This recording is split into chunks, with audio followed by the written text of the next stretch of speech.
A very good morning. You're tuned into World 24/7 with me, Arjun Samar Mahendran. And here are your global talking points this Tuesday morning. Trump pushes for land swap deal with Russia ahead of Alaska summit. Hopes to get back prime territory for Ukraine. Trump adds Putin-Zelensky meet is the next step.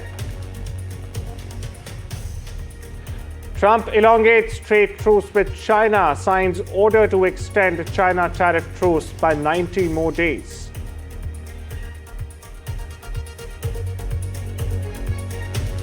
Trouble mounts for Lawrence Bishnoi gang as Canada's opposition Conservatives push for terror tag for Lawrence Bishnoi gang.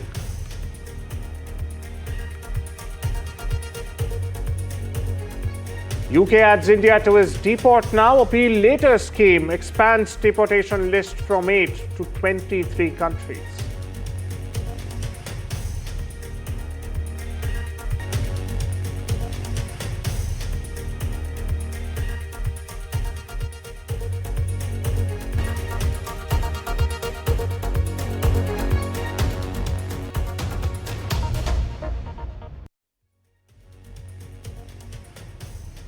Well, US President Donald Trump has claimed that American tariffs imposed on India for buying Russian oil have dealt a quote-unquote big blow to Moscow's struggling economy, as he referred to New Delhi as one of Russia's largest or second largest oil buyers. Now, he was addressing a press conference at the White House when Trump said Russia's economy is not doing well. And he also added that it had been very well disturbed by the combined effect of American trade duties and global pressures on Moscow. My colleague Sakshi joins me for the latest on this. Sakshi, we heard Donald Trump there. Trump has said he was prepared to do much more, as a pressure tactic on Russia. What's the latest you're picking up? Absolutely. The latest comments from US President Donald Trump highlighting the fact and reflecting the fact that, again, he is using tariffs as a weapon. Now, US President Donald Trump has said that, the Russian economy is not doing well, how India's tariff is really a blow to China, and tariffs on their biggest oil supplier is in the limelight. Now, remember, oil prices have been steady. They're at $65 to $66 a barrel.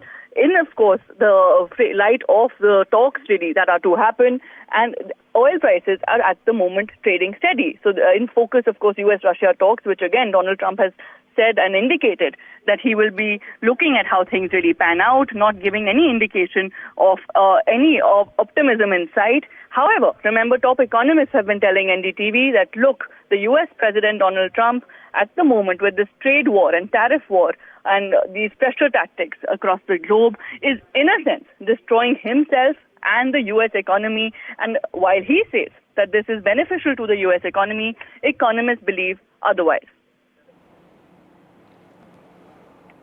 Well, is there any immediate respite for Russia that's on the anvil? And do you see Trump offering them any olive branch at this Alaska meet scheduled to take place on this Friday, Sakshi? In US President Donald Trump's own indications, really, what we see is he says he will wait and watch how things pan out. He will hear what they have to say. Now, when someone says that he will hear what the other side has to say, that itself is an indication for us to understand that Donald Trump really is looking at this as a wait-and-watch mode, is looking at this meeting really as, where he'll hear what the Russian side has to say, the counterparts have to say. And when he's saying that their economy is already not doing well, this, of course, economists and experts believe is, again, a fresh angle where he's adding his Trumpism. And therefore, he is saying that, look, he will call the shots and he will decide based on what the other side is reflecting in front of him.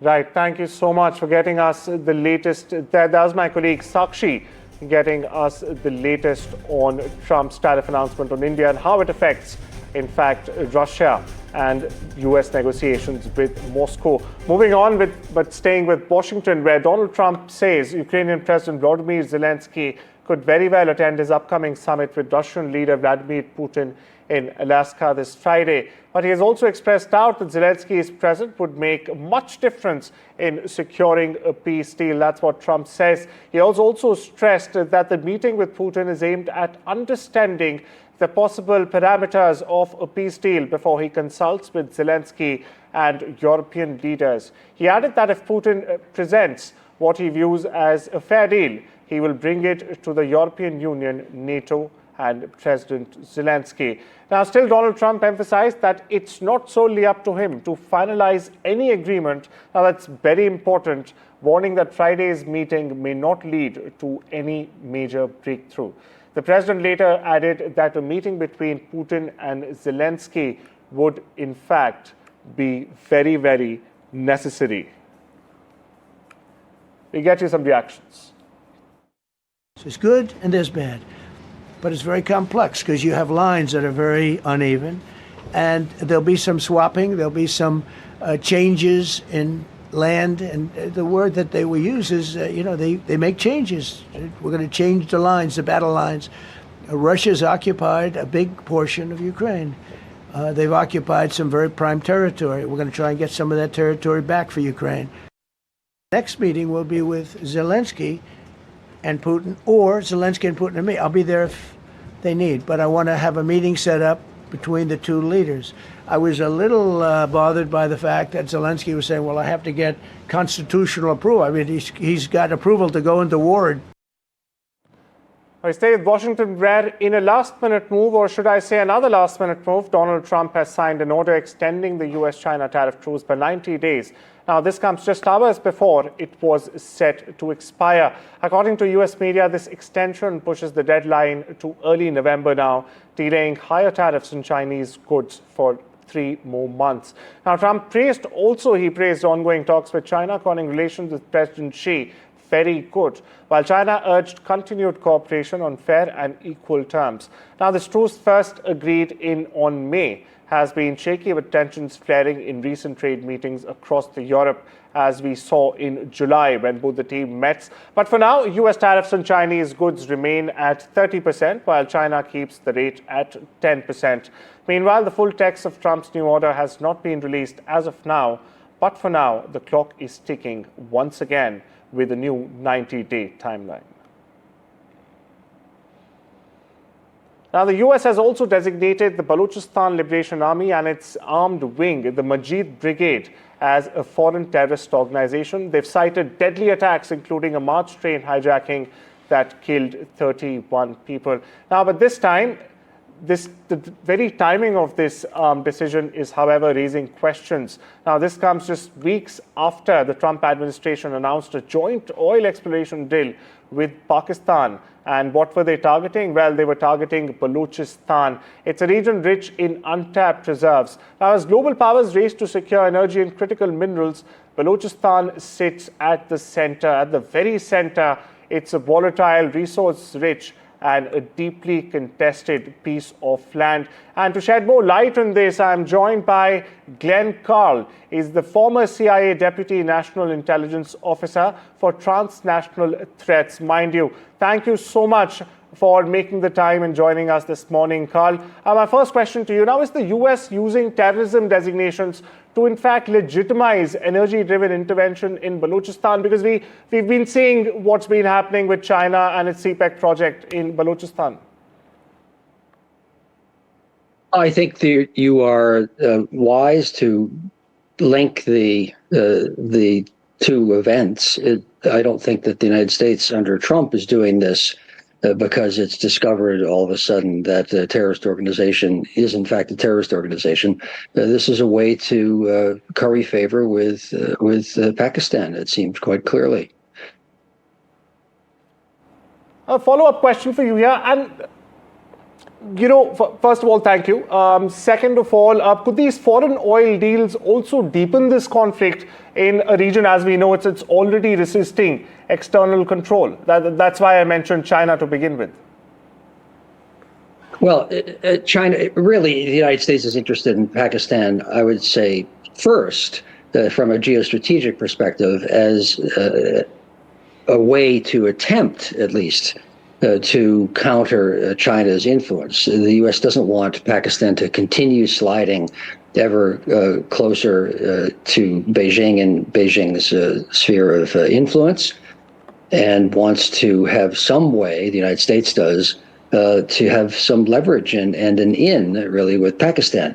Now that the United States is no longer involved directly in Afghanistan, Pakistan has been much less significant. But with the fuel, primary resources issue looming large, then the U.S. does seem to be, under Trump, looking for ways to find favor with Pakistan and to wean it from China and to have some greater possibility of finding a deal in Baluchistan, certainly. Well, thank you so much for unpacking that for our viewers there, Carl. Moving on, across the border, where Canada's federal Conservative Party has in fact joined the chorus of voices calling for the Lawrence Bishnoi gang to be added to the country's list of terrorist organizations. Now, this gang is suspected and in some cases also convicted to be behind the surge of extortion threats in not only British Columbia, but also across Alberta and Ontario that have terrified the South Asian communities for years together now. Shift our focus back to Washington, where Donald Trump has taken a dramatic action in the national capital. He's federalized the city's police force and has deployed 800 National Guard troops. Now, Trump says the capital has been overtaken by violent gangs, criminals, and homeless people. He's calling it a public safety emergency, viewers. Now, this marks the first time a sitting president has ever seized control of DC's police under these emergency powers. Critics, meanwhile, are calling the move dangerous and illegal. They're also pointing out that violent crime in DC is actually at a 30-year low, a 3-decade low. Meanwhile, Mayor Muriel Bowser says the action is unsettling and unprecedented, while Democrats are accusing Trump of using force to stir fear ahead of the election. On the other hand, Trump says more federal troops and even the military could follow suit. Meanwhile, listen into what the U.S. president said, followed by a report. I'm announcing a historic action to rescue our nation's capital from crime, bloodshed, bedlam, and squalor, and worse. This is Liberation Day in D.C., and we're going to take our capital back. We're taking it back. Under the authorities vested in me as the President of the United States, I'm officially invoking Section 740 of the District of Columbia Home Rule Act. You know what that is? And placing the D.C. Metropolitan Police Department under direct federal control, and you'll be meeting the people that will be directly involved with that. Our capital city has been overtaken by violent gangs and bloodthirsty criminals, roving mobs of wild youth, drugged out maniacs and homeless people, and we're not going to let it happen anymore. We're not going to take it. President Trump laid out plans to take control of the Metropolitan Police Department for at least the next 30 days and to deploy troops on the ground. This is in addition to about 120 FBI agents who have already been reassigned to work overnight shifts on the streets of D.C. Trump says that this show of force is necessary because, in his words, the U.S. Capitol has been taken over by violent gangs and bloodthirsty criminals. And he cited some recent high-profile incidents, including one of his former DOJ staffers who was beaten up earlier this month during an attempted carjacking, and also a 21-year-old congressional intern who was killed by a stray bullet back in June.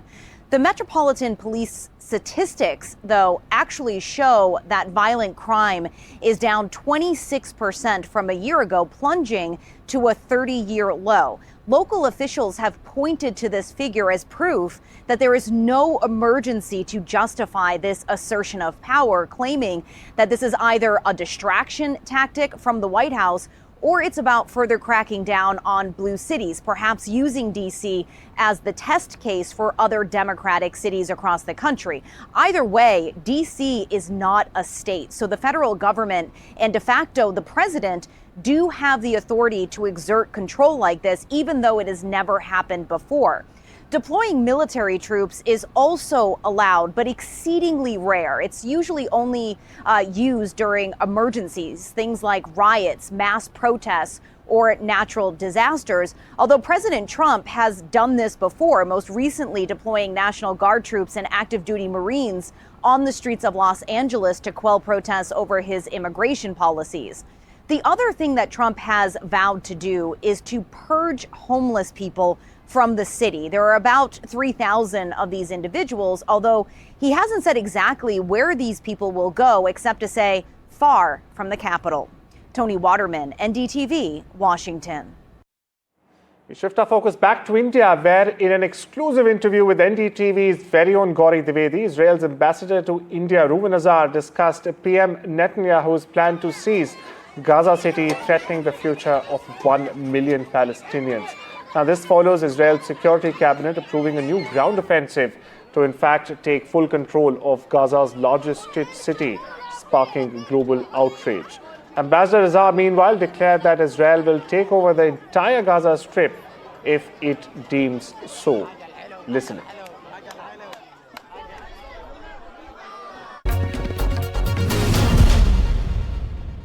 War is already going on since 7th of October 2023, after that attack, that heinous attack.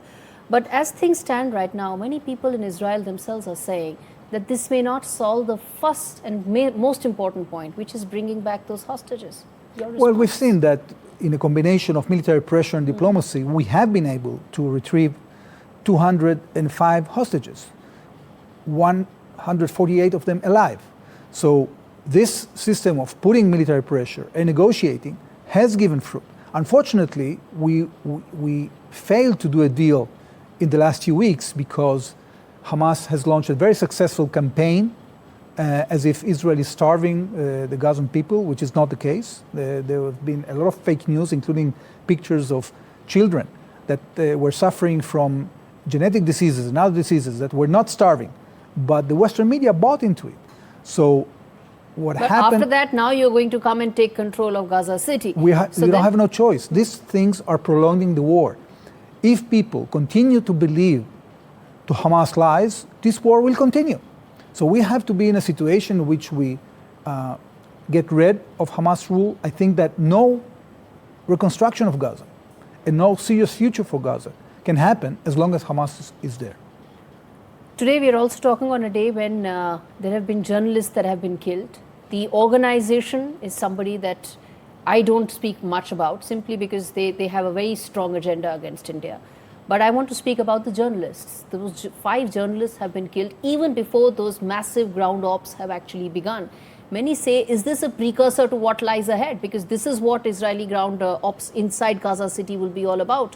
More civilian casualties, more media and more journalists being attacked and killed in the entire process. Your response? Gauri, this is another example of the deceit that is coming from Hamas. We have targeted a terrorist whose name is Anas al-Sharif, who was a listed member of the Hamas military wing and a commander of a cell in Jabalia. And this guy, who was also an Al Jazeera journalist, was military trained by the military wing of Hamas. So Hamas is disguising itself as journalists, as medical teams, as aid workers, in order to try to deceive the international community. Each time they put their terrorists, we have to be, by now, after 22 months, people have to understand. Yeah.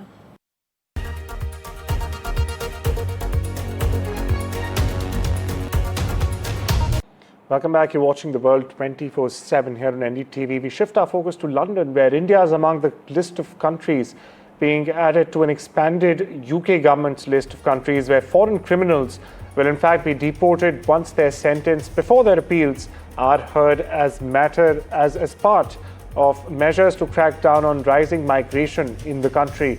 The UK Home Office has confirmed that the scope of its Deport Now, Appeal Later scheme will be nearly trebled from 8 countries to 23, with foreign nationals from these countries to be deported to their home countries before they can even appeal against that decision.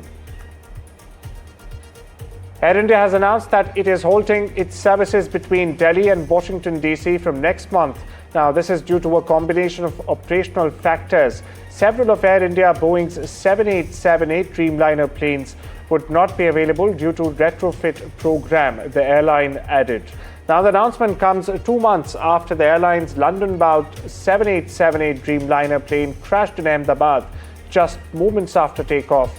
Only one of the 242 passengers and crew on board survived the June 12 crash, which also in fact killed nearly 20 people on the ground. Camp Rock 2, the final jam, will celebrate its 15th anniversary in September. But as it turns out, viewers, the Disney Channel original movie didn't mark the last time its stars would rock out together. The Jonas Brothers kicked off their Greetings from Your Hometown tour with a surprise that thrilled fans. It was a reunion with fellow Disney Channel star Demi Lovato. Now, Lovato joined the Jonas Brothers on stage, performing the iconic Camp Rock songs during their tour kickoff at the MetLife Stadium. Meanwhile, fans relived memories from the beloved Disney film, which launched their careers and also turned them into iconic Disney albums.